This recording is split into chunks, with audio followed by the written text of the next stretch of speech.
하와이에서 세 번째로 큰 섬 오아후입니다.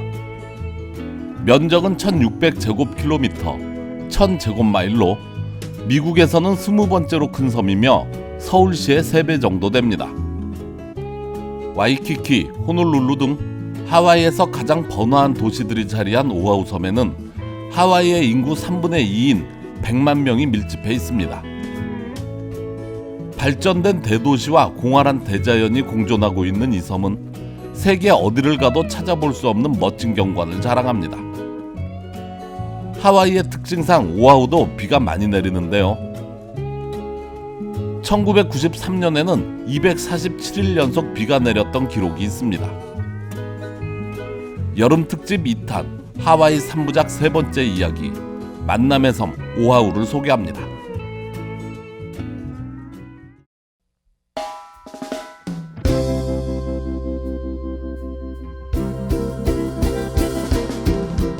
호놀룰루 남부 해안에 자리한 세계적인 관광지 와이키키입니다. 한때 하와이의 왕족들이 즐겨 찾던 곳으로 이 해변의 가치는 무엇과도 바꿀 수 없습니다. 그만큼 와이키키는 하와이 관광에서 빠질 수 없는 최고의 자원인데요. 하와이에서 와이키키가 없으면 치즈 없는 피자, 우유 없는 라떼라고 볼 수 있습니다. 와이키키는 하와이 언어로 용솟 숨치는 물을 의미하는데 그 이유는 내륙에 비해 물이 풍부했기 때문입니다. 왕족들이 이곳을 자주 찾은 이유도 여기에 있던 것입니다. 이 멋진 해변은 서핑으로도 유명한데요.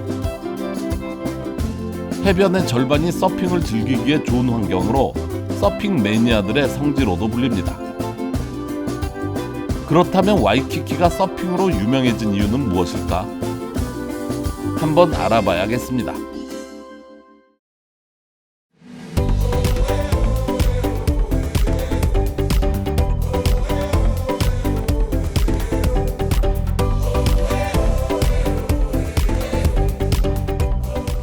와이키키의 초입에는 현대 서핑의 아버지 듀크 파우아 카하나모쿠의 동상이 떡하니 서 있습니다. 1890년 와이키키에서 태어난 카하나모쿠는 커가면서 자신이 수영에 재능이 있음을 알게 됩니다.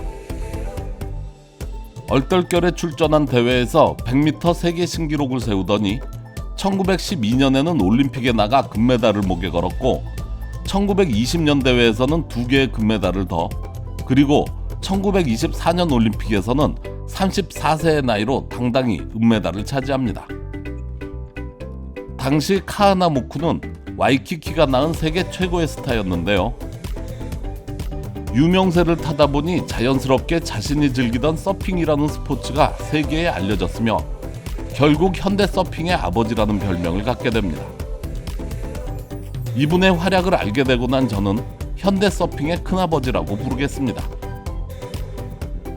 서핑과 수영 명예의 전당에 헌정된 최초의 인물로 올림픽 이후로는 와이키키 해변에서 서핑을 가르치는 데 일생을 바쳤습니다. 아직까지도 와이키키에 가면 카하나모쿠가 만든 클럽인 와이키키 비치보이스의 멤버들이 뒤를 이어 서핑을 가르치고 있습니다. 마지막으로 카하나모쿠의 풀네임을 알려드리겠습니다. 이 멋진 영웅의 정식 이름은 듀크 파우아 카이누 모코의 훌리코훌라 카하마노쿠입니다. 김수한무가 생각나네요.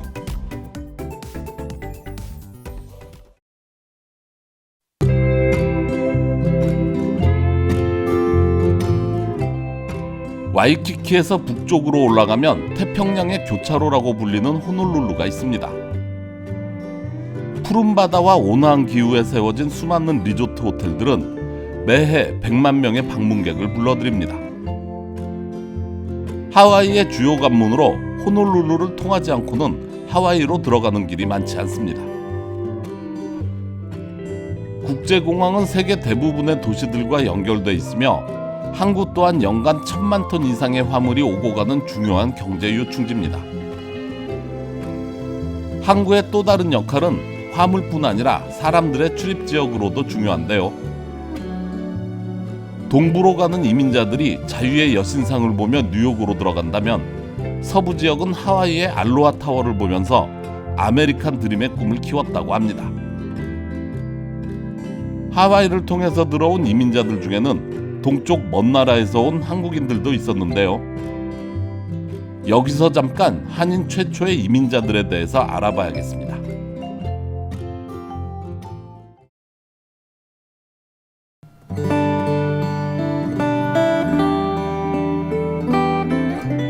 (1830년대) 하와이에서는 대규모 사탕수수 농장이 시작되면서 노동력이 필요하게 되자 하와이 정부는 1852년 중국인들을 노동자로 받아들이기 시작했습니다.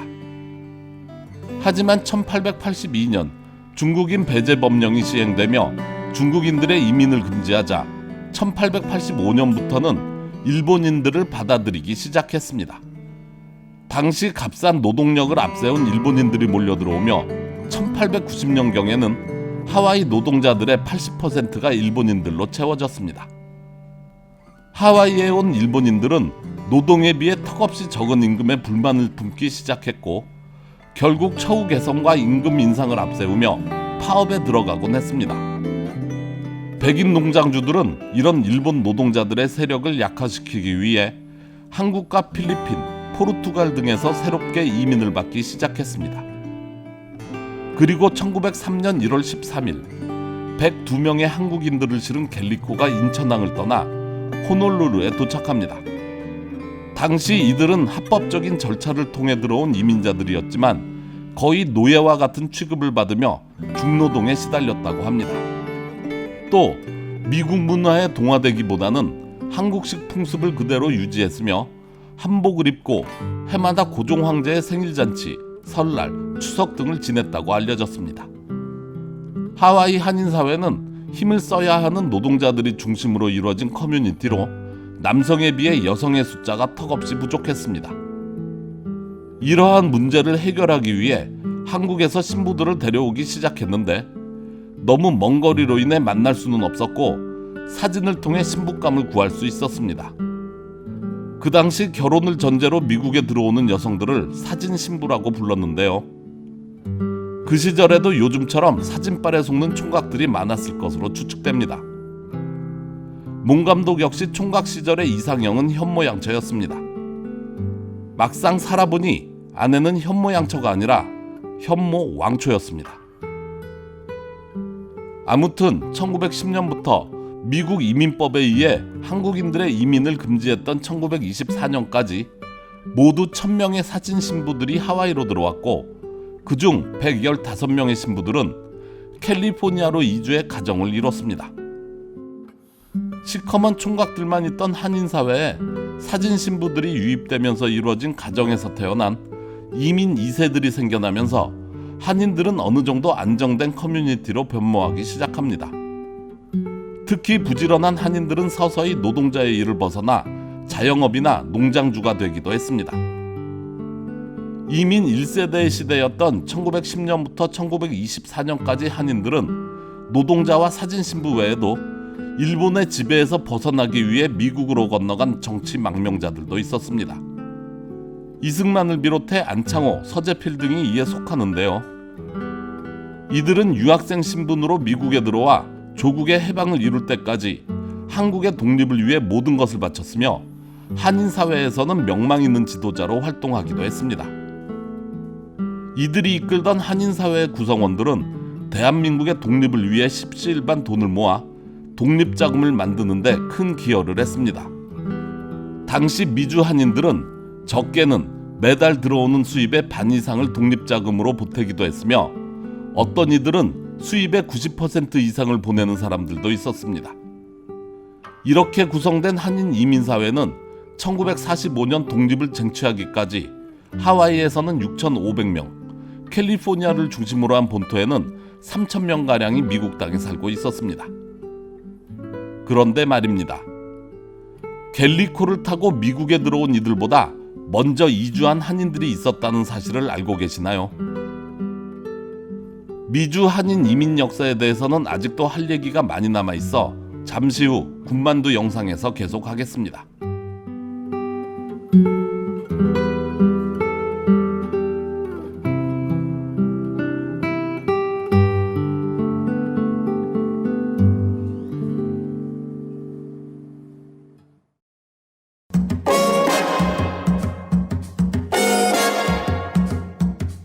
오아후 섬의 동쪽 끝으로 가면 특색 있는 붉은색 지붕의 마카프 포인트 등대가 나옵니다.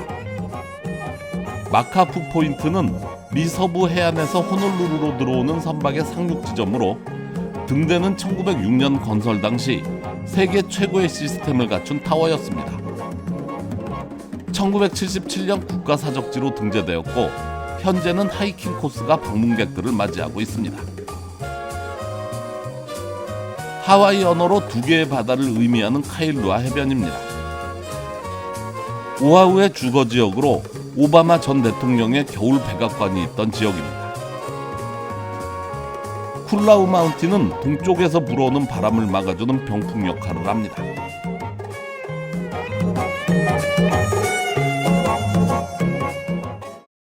국 만두는 서비스요.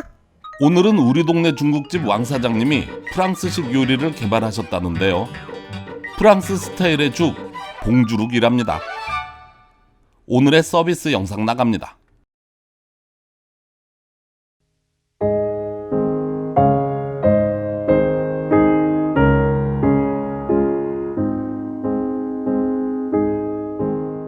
공휴일은 아니지만 매해 1월 13일은 미국 연방에서 인정한 미주 한인의 날입니다.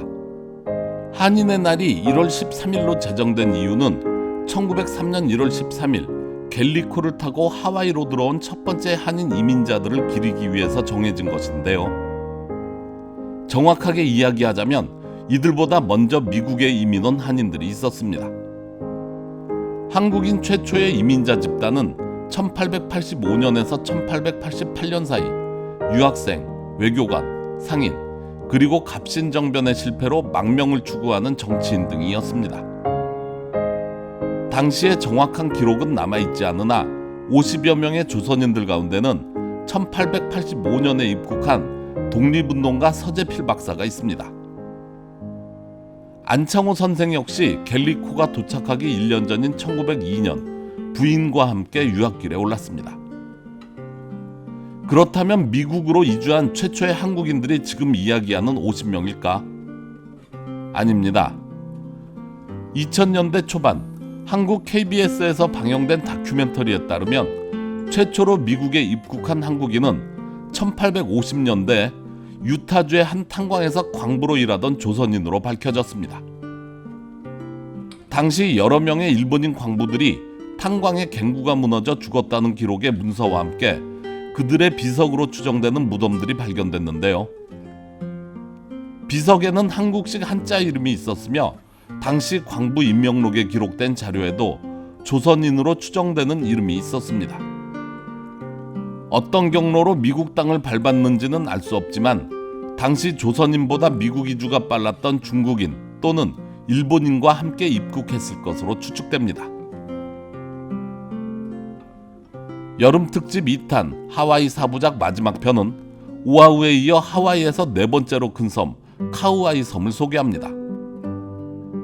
하와이를 통일한 카메하메아 왕에게 마지막까지 저항했던 지역으로 인간의 손길이 가장 닿지 않은 아름다운 자연의 섬입니다. 구독자 여러분의 많은 시청 바랍니다. 여러분의 클릭 한 번이 몽 감독에게는 엄청난 힘이 됩니다. 구독과 좋아요, 댓글 부탁드립니다.